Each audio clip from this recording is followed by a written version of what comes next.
The coal miners shut down their pits and marched out eagerly to fight for Red Asturias. Una alegría inmensa y así del público.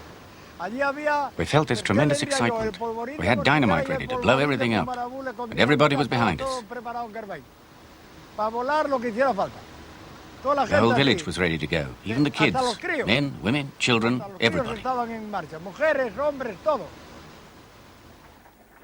It was open war against the Madrid government. The miners drove back local army units and murdered some of their political enemies. But the government now sent Moroccan troops and the Spanish Foreign Legion into the battle.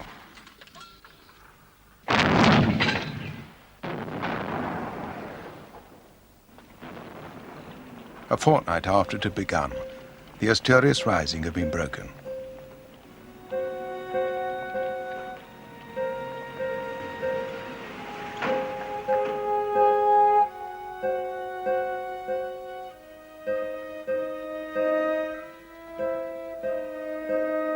The fighting had ravaged towns and villages.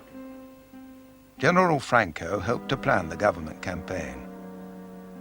As the army fought its way along the Asturian valleys, the defeated miners were shown no mercy. The civil guard did it, and the army troops, and some of the local bosses who went with them pointing out suspects. They said, this one, that one. That was it. That's what happened. They killed all sorts of people. Nearly 2,000 people were killed in the Asturias Revolution, some of them slaughtered in cold blood. Tens of thousands were marched off to prison. In Spain as a whole, the socialist-led rising had failed to get off the ground because the left could not act together. But the lesson of Asturian unity sank home. Over the next 2 years, the left drew closer together as the government imprisoned opposition leaders and demolished their reforms. In 1936, with elections approaching once more, most of the left united in a popular front. The anarchists did not join, but supported the Popular Front in order to rescue their own imprisoned supporters.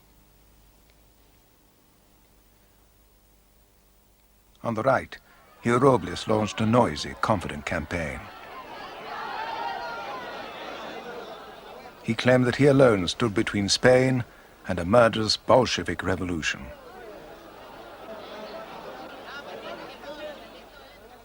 February the 16th, polling day, was a turning point in the history of Spain. As the results came in, it became clear that the Popular Front had won the largest block of seats. The release of political prisoners began. Dolores Ibarruri, known as La Pasinaria, had been elected as a communist MP for Asturias. So then I went to the prison. The governor had run away, but his deputy was there. He said, "I haven't received any orders." I replied, "I'm the MP for Asturias." I was beginning to sound very grand. I said, "Please give me the keys. The prisoners are coming out today." He finally said, "Here they are." So I ran along the corridors of the jail, shouting, "Comrades, all out." It was very moving.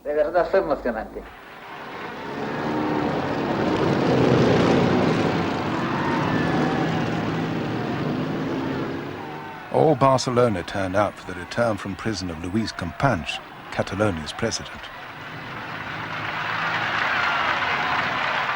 The working class parties refused to join the government.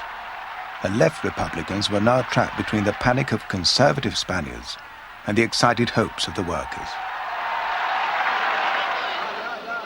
Strikes and land seizures broke out as workers tried to win back what had been lost in the last 2 years. As the prisoners marched out into the fresh air, the right concluded that Gil Robles' parliamentary politics had let them down. Conservative hopes now followed a new star, José Calvo Sotelo. But for some, the time for parliamentary compromise had already passed. Tomás Garicano Ngoni was a young conservative officer. Yo naturalmente no estaba afiliado a ningún partido. I was not a member of any political party, but we felt there was no way out.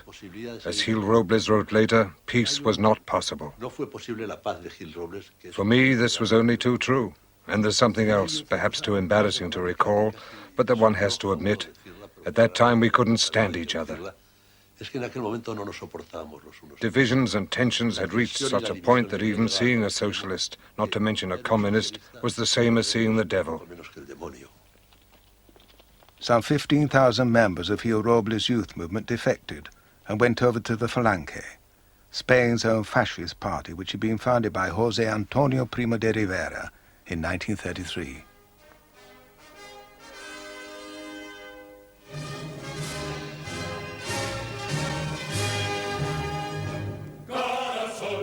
José Antonio insisted, even to audiences outside Spain, that he was not just copying fascism elsewhere.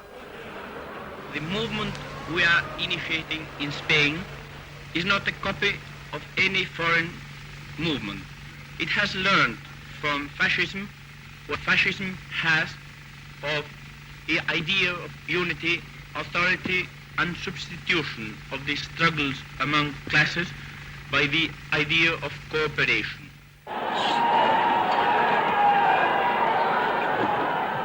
The climate of violence allowed the Falange to flourish. José Antonio was arrested, and the Falange was banned. But they had helped to ensure that rioting and political murder became predictable when left and right collided.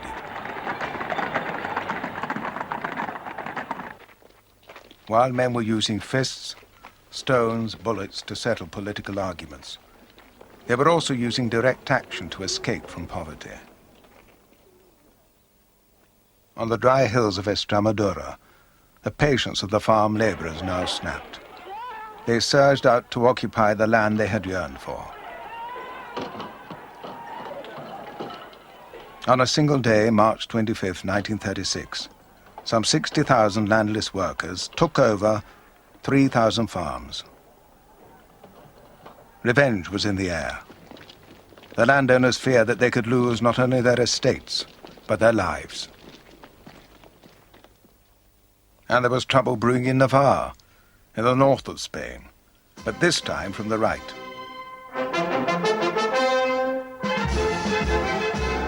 The Carlists were traditional monarchists, whose catechism was God, fatherland, and king, their own Carlist king.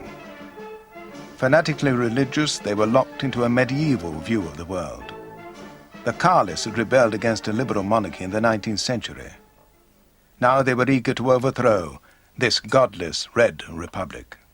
Amid the growing breakdown in law and order, some army officers resolved that they must act. The government had sensed the danger and posted some of the most disaffected generals away from the mainland. General Franco was sent to the Canary Isles.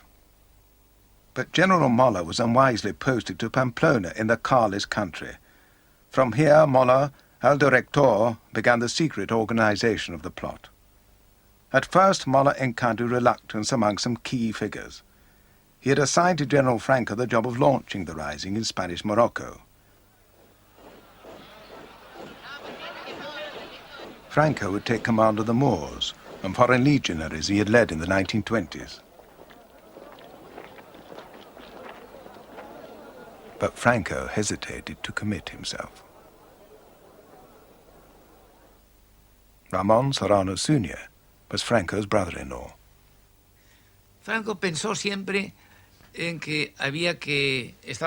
Franco was obsessed with the danger of communism. He was convinced that communism had to be stopped, but he was in no hurry. He thought the danger wasn't so imminent, and he was quite happy staying in the Canary Isles.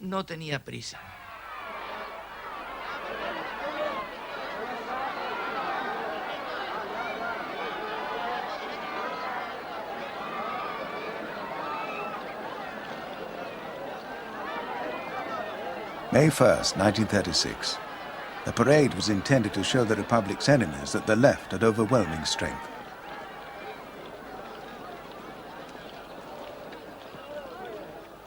Largo Caballero, whom some call the Spanish Lenin, was the most extreme socialist leader. He was now calling for a revolution that would impose the dictatorship of the proletariat. The right was terrified.